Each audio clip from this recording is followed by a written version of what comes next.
Yes, I sometimes think that the Treasury is a bit like trying to enact the Louvre heist, trying to work out even more elaborate ways to get money out of the building without sort of unsuspecting, wealthy metropolitan types noticing that's all gone. And as the Louvre heist shows, people get caught in the end.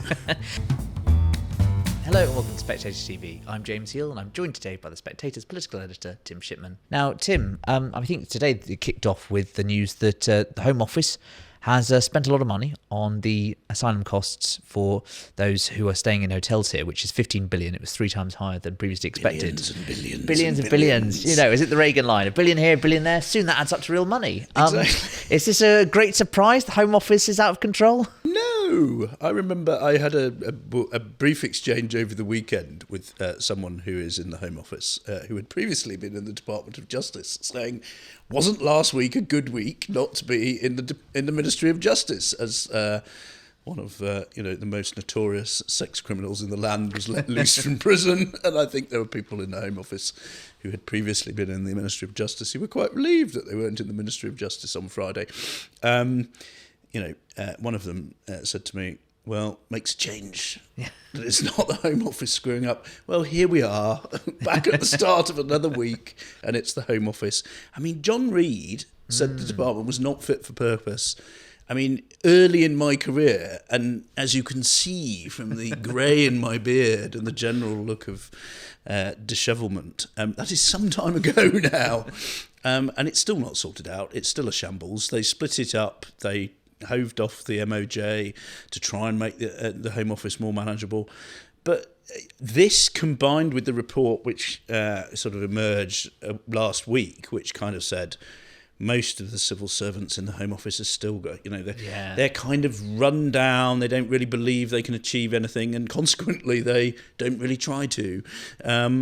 There's a sort of defeatism about the Home Office, and this is just an absolute classic area where public policy and public institutions are failing to deliver. People are not happy about people living at the end of their roads who've just arrived and may or may not be wrong-uns, as we saw last week. And it's a colossal amount of money. And some of the other detail in this report is quite revealing. Journalists have had a devil of a time trying to get to the bottom of all this. So well done to the MPs. Parliament actually performing its function for once. The Select Committee has got to the bottom of some of this. And a lot of the private companies who are being employed to deal with this are just shoving people into hotels. They're completely not incentivised to move them to cheaper accommodation. And it's the private companies that seem to be deciding where to put them. So where you have a community that is already kind of stretched to the limit in terms of its public services and resources, is then suddenly finding a whole bunch of people imposed upon them. I mean, there are examples in this report of areas that were already stretched where there weren't enough school places, and then suddenly there's a whole bunch of migrants coming in as well. So at some level, someone has got to get a grip on this. Now, the person trying to, of course, is Shabana Mahmood, the new Home Secretary, and she's made some big noises about stopping the boats and all the rest of it. But I think the thing that is more manageable, bluntly, is dealing with the hotel situation. And this report, if this stands as the kind of mess she inherited, it may not actually be such a bad thing for her that the world can see what a complete catastrophic mess it is. And the onus is on her now to deliver some change, to get people out of these hotels, to save huge amounts of money, but also to reassure the public by getting people away from the end of their road and into somewhere where that's more resembles detention than having a jolly. Yeah, of course. And the danger for the Labour government, I suppose, is that everyone thinks that tax is going to go up, and throughout the whole weekend we had all these stories about income tax potentially going up by 2p.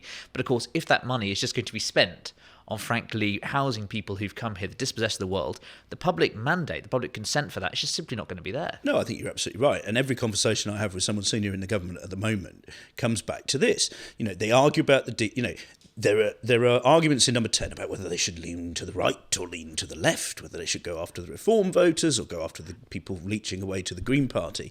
None of that really matters, and everybody around Keir Starmer at a senior level knows that. What matters is actually delivering some stuff, which they've, signally failed to do in a whole range of areas. Everybody knows their taxes are about to go up again, and people are simply not going to stomach it unless they start to see some progress, not just on economic terms, but on some of the stuff that they palpably care about. Now, the government has managed through a process of money and intensive kind of effort, managed to get waiting lists down a bit in the NHS, but there's no real evidence of reform of the NHS.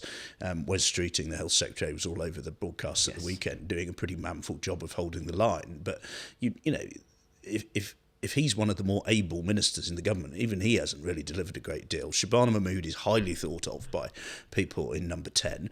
But, you know, this report just shows that the massive hill they've got to climb on this issue. And they all know it doesn't matter whether they lean to the left or to the right, unless they actually start doing some stuff and getting some stuff done, the public is going to, you know, throw them out with the bathwater when the time comes. Yeah, absolutely. I think that's even Wes Streeting, perhaps the most Tiggerish member of this government, certainly in Cabinet, always one of the most optimistic ones. He was struggling to hold that line on Sunday, talking about the failures of the state, saying we're going to turn things around, but it's a long road to go. He was pretty pessimistic for someone who normally is so keen to kind of give that kind of optimistic sort of Labour renewal message. Well, as every Spectator reader's favourite dictator, Chairman Mao, once said, you know, the longest journey begins with but a single step. When I say Spectator readers, I mean the editor of the Spectator, who used to have a picture of him on his wall. But people will stomach a long journey if they think that you're actually beginning on it. But so far, there's not much evidence of any steps being made in most of these areas. And reports like this will just contribute to the general sense that nothing can get done in this country, that government is failing, that political institutions are failing, that institutions in general are failing, and that and this is what fuels support for more fringe parties and people who have easy answers and come to it from a more strident position. And bluntly, whoever was in power at the moment would be having a bad time.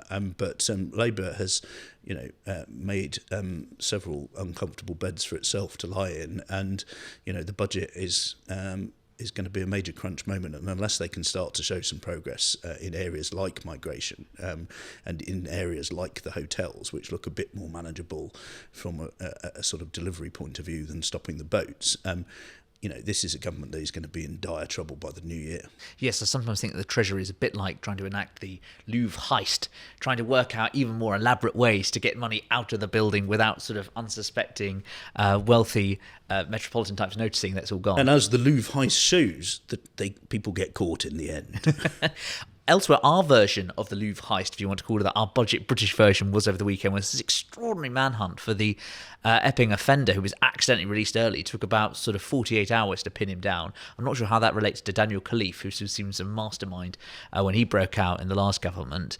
I mean, David Lammy is answering questions for the House this afternoon, but I mean, is this one of those ones, Tim, where we're very quick to criticise politicians, where frankly it's someone on the ground, it's an operational mistake, not a policy error? Yeah, I mean, look, there's always a clamour for politicians to resign. I mean, bluntly, this is not David Lammy's fault. It's not Keir Starmer's fault. But, you know, this is a situation where if you want to get progress, someone needs to pay the price for what is a catastrophic failure of, you know, of either of systems and processes or of human error. And too often in the public services, nobody carries the can for anything.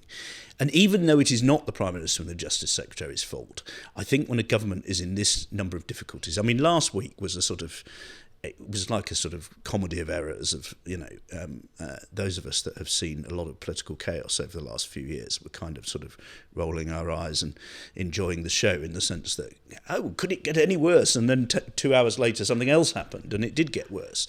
But it's not funny, really. When this stuff happens on a government's watch, which is already in difficulties and is already, as you've rightly explained, struggling to convince the public that it's going in the right direction, when this stuff happens, it tends to be the kind of thing that sticks. You know, there was sort of horror and incredulity from pretty well everybody I spoke to, both inside and outside politics last week, that this guy had been set free. And someone needs to pay the price for that.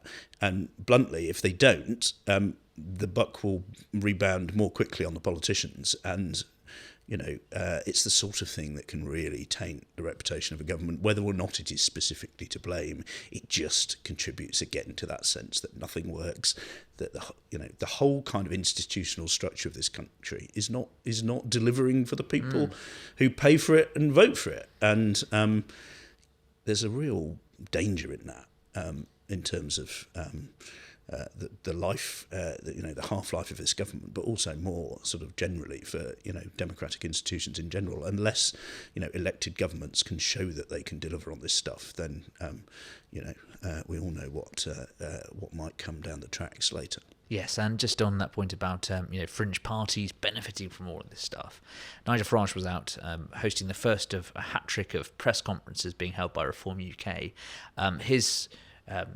The big announcement was about the grooming gangs inquiry and suggesting that MPs take that over rather than having a sort of judicial route to that. He was flanked alongside by one of the grooming gangs survivors, but inevitably all the headlines are going to focus on those comments by Sarah Pochin, the MP for Runcorn, over the weekend about seeing overrepresentation perhaps of ethnic minority faces on TV. So I just wondered, how are Reform doing? Because they were obviously very keen to show how they're serious for governing, etc. They can have policy issues, but also they seem to keep making these self-inflicted mistakes as well. Look, I think they are new to the possibilities of being the big party, and I think they're still struggling with that.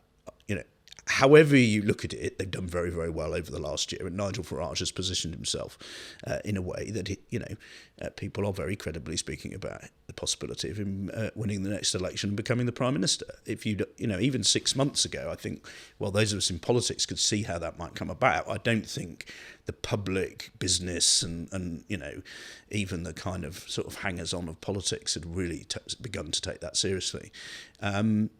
But they need to train on. And I think, what is going to be very interesting between now and next May, when we have that big electoral test in the local elections and the Scottish and Welsh elections, is to see whether Farage can, trade on the popularity that he's got, the strong voter base that he now seems to have established, and really push on and look like a government in waiting and make it, an opposition that's in this strong a position at this stage of a parliament. Yes, it may be too early for them, but oppositions that are this strong early in a parliament do have the opportunity. They've got a bit of room to play. The government's not being taken terribly seriously by a lot of voters at the moment. People are already weary of Starmer after, a remarkably short period of time. He's the most unpopular Prime Minister since people started recording how popular Prime Ministers are. That's a huge opportunity for Reform. But this is a difficult environment. There are a lot of difficult issues. And most voters do want the sums to add up. They do want things to be kind of credible. And they do, while they want, a party that has thrived on saying nothing works and we need to do things very differently in this country, and that does involve saying boo to a goose and occasionally calling a spade. It doesn't mean being unnecessarily unkind to people or verging on, making comments that alienate whole sections of society. And I think it's a very fine line that Reform has to march. And I would say sort of over the years that Farage has been very, very good at walking that line. He knows exactly how far he can go. He sometimes gets it wrong, but he doesn't very often. And not all the people around him have yet worked out where the line is and how to tiptoe along it without falling off one side or the other. And I think, as they expand and they get more people and they need to find, 5,000 candidates for next year, some of them will say stupid things. And, it will partly be a measure of Farage how he deals with all that, and partly a measure of Farage how he kind of gets through to people how to perform that slightly delicate dance that he's been doing for 20 or 30 years. He's a very able politician, but unless it's going to appear to be just a one-man band as the criticism goes, the more he puts forward people to say, I'm not a one-man band, look at these people, the more publicity they'll get when they screw up. And, this is why it ain't easy being the government. It's certainly not easy being the official opposition. And it's not easy being the sort of real opposition. These are very tricky times, and it's going to take a lot of skill for anyone to negotiate their way through it. And not everybody in Reform has yet worked out how to do that. Thank you, Tim, and thank you for watching on Spectator TV.